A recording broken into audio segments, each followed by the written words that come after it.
welcome to this second meeting of the International Geodesign Collaboration. And thank you for being here on time, and thank you for sitting in front. It really makes it a human experience when you're not seeing an empty auditorium, but a group of people. It makes a huge difference. So let's just keep that as a norm in this room. There's an emergency bathroom in that door, which the lights go on automatically, but it's on the far side. Restrooms normally are upstairs underneath the staircase. There's a practice here at Esri to have excellent coffee breaks and excellent lunch. The coffee breaks are designed by Ryan and Brian, who coordinated the schedule, to be long. They're intended for social interchange among us. Where's the fire exit? Out here, and then up.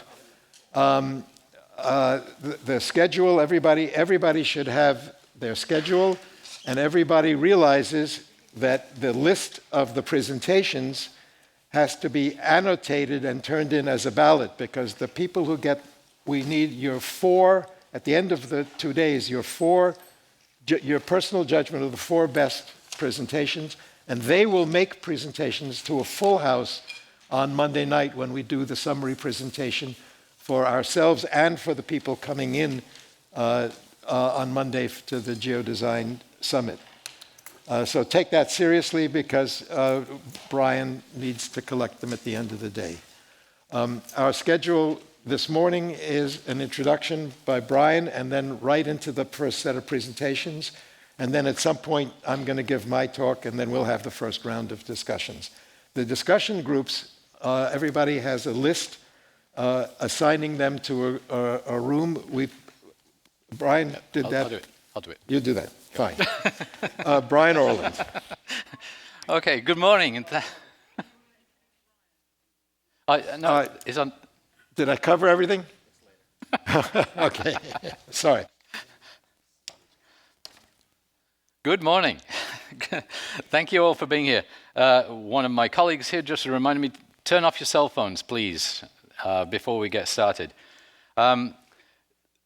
You had a little bit of logistics there from Carl, bathrooms and exits. Is there anything else essential, Ryan, at the moment?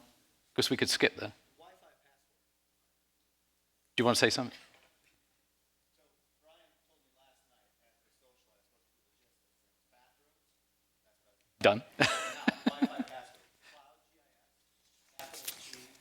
Cloud GIS. Capital G L Fantastic. We just saved 9 minutes on the schedule. Great job, Ryan. Okay. There will be some more logistics later on, so sort of hold your seats. But let me introduce the meeting. This is what we've achieved in the 2 years since we started this IGC activity. So this came out of the Geodesign Summit, a hallway conversation between Tom Fisher, Carl Steinitz, and myself, saying we should do this project. This is an idea that had been in Carl's minds for many years. So immediately after the 2018 Geodesign Summit is when we initiated the 2019. We're now at the 2020, our second meeting of this group. So we have 143 participating schools in 46 countries. Those are schools that in one way or another have been in communication with us. In 2019, there were 56 projects that were presented at this meeting, coming from 29 different countries. This year, and you've heard there are some logistical issues with visas and other kinds of things that have occurred this year, but we still have 33 IGC projects, many of them from new groups of people participating in IGC. So over the time, we are covering quite a lot of the world with our projects. This is the list of the 143 universities, and you can see the range of countries. This material is all on the website, so you don't have to squint to read all the words here, but hopefully your university is somewhere on this list. So what have we learned in that time? This meeting is about what we have learned and how we're going to take that information forward. One of the things that I hope you've all picked up at the registration desk is the book, which is the compilation of the projects that were presented last year.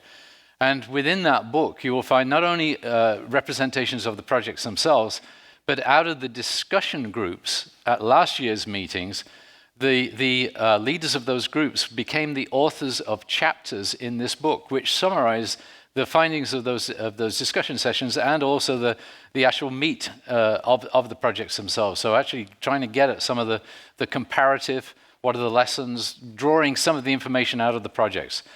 So please, flip open the book, look at some of those chapters. I'm not going to go over what we have learned, but there is a significant amount of energy and information that has already been gained out of that first year's experience. So this is what we're doing this year, 2019-20. We made some adjustments, and all of you are familiar with our initial scheme. So that the 4 elements down in the left-hand corner, they remain the same from the first year. We kept the idea of the systems, but we changed from a 9+1 system, 9 prescribed and 1 voluntary, chosen by yourselves, to an 8+2, which appears to have been very successful for most of the groups based on what we've seen of the projects. But the other thing, the main thing that we introduced was the idea of using the UN Sustainable Development Goals as both a goal set for the projects themselves. So thinking about how do our IGC projects achieve the Sustainable Development Goals?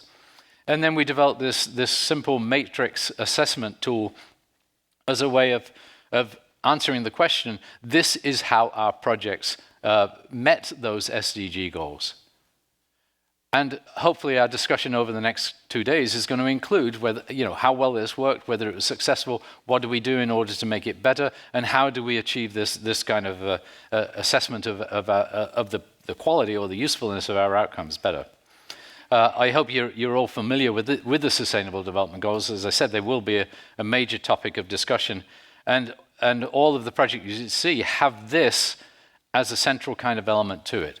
The scenarios, the 2020, 2035, 2050 situations, and then the early adopter, the late adopter, and the non-adopter scenarios. That's the basic framework.